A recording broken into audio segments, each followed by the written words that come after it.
Welcome back. All right, news of the day video for all you fine people on the internet for your Monday, November the 18th. And of course, going from start to bottom. That's how these boards work.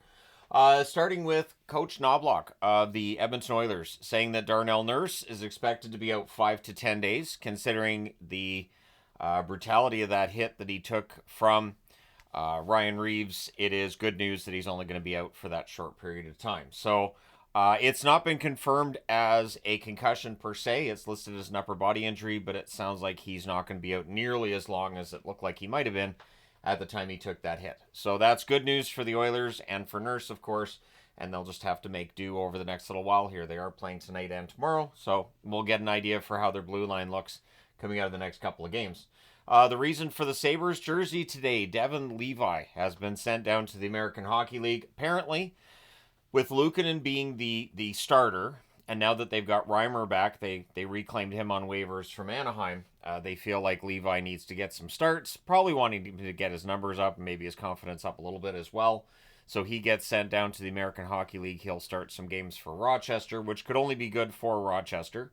So, yeah, let me know your thoughts if you're a Sabres fan on that move. And, Reimer can be a good backup. His numbers so far this year not fantastic, but he's barely played, so there's really not much to go on there with Reimer. For Toronto, Yarncroke, who I don't think he's played a game yet this year. He had groin and sports hernia surgery. He had to go in and see a specialist after he had a setback in his trying to return and work up to return, and he is listed as month to month for the Toronto Maple Leafs. So Yarncroke's probably going to be out for a while longer. All the best to him. When I saw groin and sports hernia surgery, the only word that came to mind was ow. So at any rate, yeah, all the best to Yarncroke. Hopefully he's back relatively soon-ish. I mean, month to month means he's probably going to be out for quite some time to come, but all the best to him.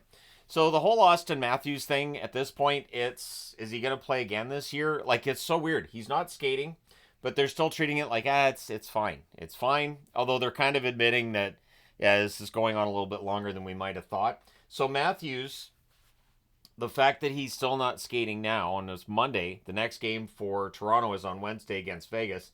He is seen as highly unlikely to play against Vegas on Wednesday.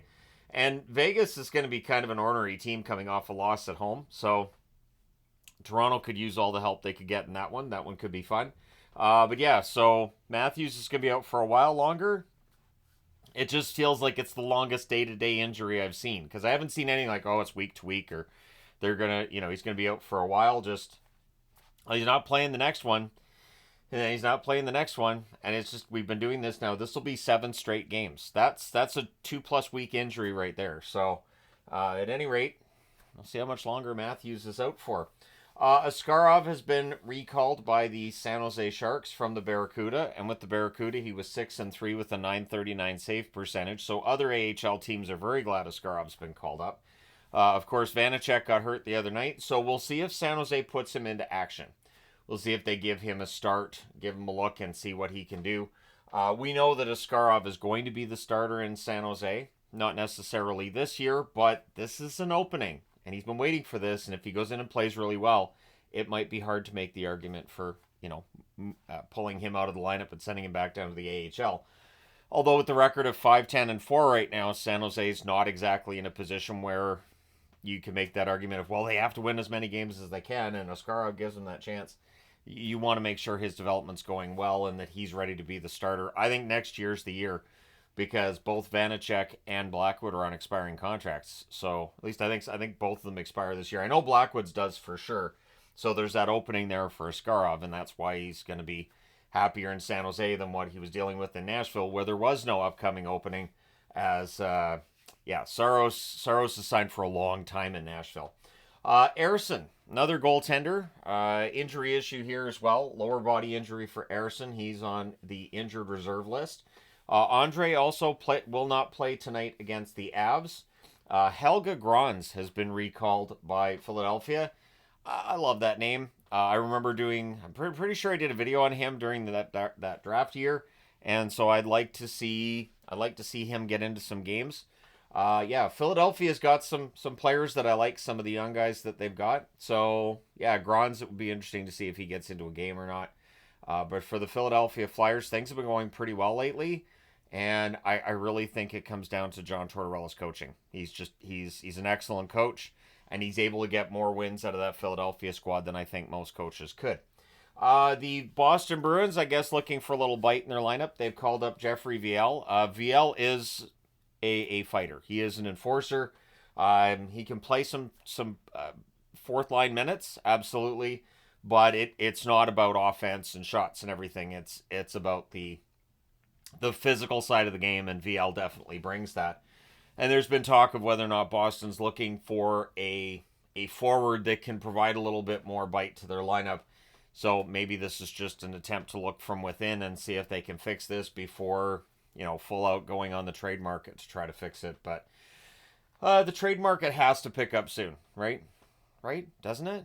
Not till the trade deadline? All right, we'll see. The Detroit Red Wings have called up Lagesson, William Lagesson, a veteran defenseman who can come up and play some minutes here and there and doesn't really have a problem with clearing waivers, which is what Jack Campbell did today. Jack Campbell does clear, so he's good to be sent down to Grand Rapids, which should only help Grand Rapids goaltending. A lot of goaltending depth in the Detroit organization, and Campbell being sent down, it will be interesting to see with so many goaltenders in Detroit. You've got Lyon, you've got Talbot, you've got Husso, you've got Campbell. Do they maybe find a taker for one of them at the trade deadline, right? Taylor Hall. So Charlie Roumeliotis reporting today that Taylor Hall saying that he was caught off guard when he was scratched on Saturday by Luke Richardson. And I do think that there's a video there for me to do on Chicago, because there's definitely been some veterans that are not producing at a rate that they were expected to this year. And it just seems like the players aren't responding the way you'd want them to. And so if you are a general manager with the Chicago Blackhawks, there might be a move made behind the bench, for the simple reason that it feels like there's a lot of players not living up to their potential right now. And when you see a veteran like Taylor Hall saying, look, I had no idea this was coming. Nobody came to me and said anything. I hadn't been shown a lot of video.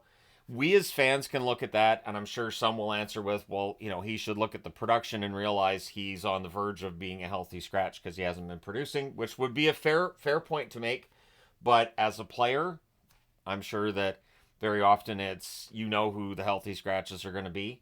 I do feel bad for Luke Richardson on some level, because it feels like some of these guys don't fit very well together.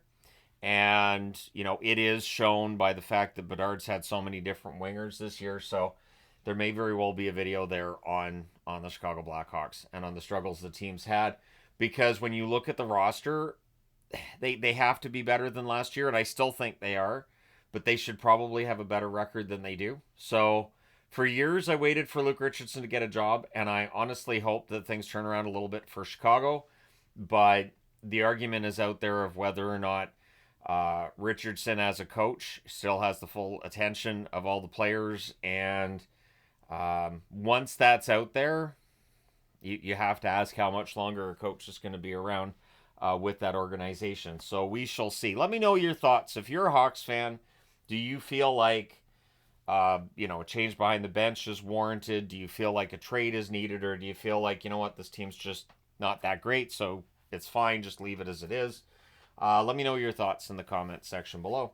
Your 3 stars of the week in the National Hockey League. Connor McDavid, first star, 3 games, 3 goals, 5 assists, 8 points. McDavid had a good week. Marchment, 3 games, 4 goals, 5 assists, 9 points. Marchment's been just a revelation for Dallas lately. And Vasilevsky had 2 wins this past week, 1 shutout, and a .981 save percentage. So, yeah, Vasilevsky had himself a bit of a week. His stats have been middling throughout a lot of the early season, but it definitely looks like he's getting that dealt with, and he's playing a lot better. So Vasilevsky putting up some good numbers for Tampa Bay. The St. Louis Blues, the only team with a player on waivers today, and it is Kapanen that's on waivers. I think Kapanen probably clears. I'd be kind of surprised if anybody picks him up, but we've been surprised by the waiver wire before this season, so maybe. Let me know your thoughts in the comment section below as always. Don't forget to hit like and subscribe in the event you may not have done so already. Thank you guys so much for all your support as always. I will talk to you again soon.